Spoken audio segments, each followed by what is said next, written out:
సింహాచలం గిరి ప్రదక్షిణ గురించి గవర్నమెంట్ తరపు నుంచి ఒక ఇంపార్టెంట్ అప్డేట్ మరియు కొత్త అప్డేట్ వచ్చింది. మీలో ఎవరైనా సింహాచలం గిరి ప్రదక్షిణకి వెళ్ళాలని ప్లాన్ చేసుకొని ఉంటే ఈ వీడియోని అస్సలు స్కిప్ చేయకండి, చివరి వరకు చూడండి. ఒకవేళ ఈ వీడియో స్కిప్ చేసినట్టయితే మీరు రేపు గిరి ప్రదక్షిణలో ఇబ్బంది పడే అవకాశాలు ఉంటాయి కాబట్టి వీడియోని అయితే పూర్తిగా చూడండి.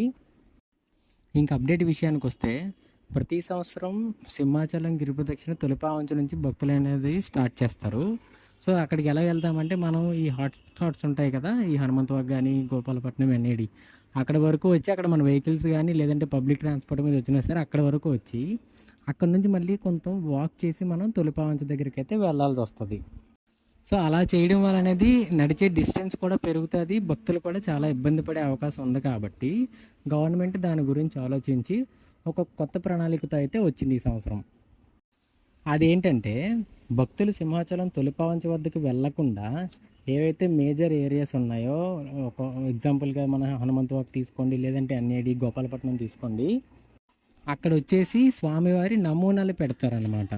ఇప్పుడు మనం తొలిపావంచ దగ్గర ఎలాగైతే కొబ్బరికాయ కొట్టి స్వామివారికి దండం పెట్టుకొని స్టార్ట్ చేస్తామో, సేమ్ అదే విధంగా ఈ నమూనాలు పెట్టే దగ్గర మనకి స్వామివారి నమూనాలు ఉంటాయి. అలాగే మనం కొబ్బరికాయలు కొట్టుకోవడానికి కూడా ప్లేస్ అనేది ఏర్పాటు చేస్తారనమాట. సో ఇప్పుడు దీనివల్ల ఏమవుతుందంటే, మనం ఆ తొలిపావంచ దగ్గరికి వెళ్ళకుండానే ఇక్కడే మనం, ఒకవేళ మీరు ఈ హైవే నుంచి వెళ్ళినట్టయితే హనుమంతవాగ్ దగ్గరే మీ వెహికల్స్ అనేవి పెట్టుకొని అక్కడి నుంచే కొబ్బరికాయ కొట్టి స్టార్ట్ చేసి మళ్ళీ అదే ప్లేస్ వరకు మీరు తిరుగుతారనమాట. సో అలా చేసినా సరే గిరి ప్రదక్షిణ పూర్తయినట్టే. సో ఆ ఆలోచనలో అయితే గవర్నమెంట్ ఉంది.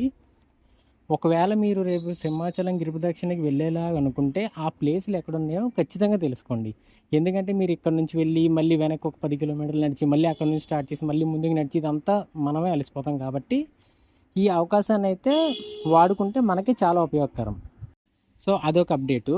అండ్ ఇంకో అప్డేట్ వచ్చేసి, ఎవరైతే ఒకవేళ సింహాచలం గిరి ప్రదక్షిణ 28వ తారీఖు చెయ్యలేరో 28వ తారీఖు ఆలయ ప్రదక్షిణ చేయొచ్చని న్యూస్ అయితే చూశాను అన్నమాట. సో మనం గుడి చుట్టూరు ఎలాగైతే తిరుగుతామో ఆ తిరగలేని వాళ్ళు 29వ తారీఖు ఆలయం చుట్టూ 3 సార్లు తిరిగితే సేమ్ మనం గిరి ప్రదక్షిణ చేసుకుంటే ఎలాంటి పుణ్యం అయితే వస్తుందో అదే వస్తుందని అయితే చెప్తున్నారు. సో ఈ 2 అప్డేట్స్ మీద మీ అభిప్రాయాన్ని కామెంట్ చేయండి. అండ్ ఈ వీడియో కనుక నచ్చినట్టయితే లైక్ చేయండి. మీరు ఈ వీడియోని ఇన్స్టాగ్రామ్లో చూసినట్టయితే ఫాలో చేసుకోండి, యూట్యూబ్లో చూసినట్టయితే సబ్స్క్రైబ్ చేసుకోండి. మళ్ళీ సరికొత్త అప్డేట్స్తో మీ ముందుకు వస్తా. Until then take care, bye by.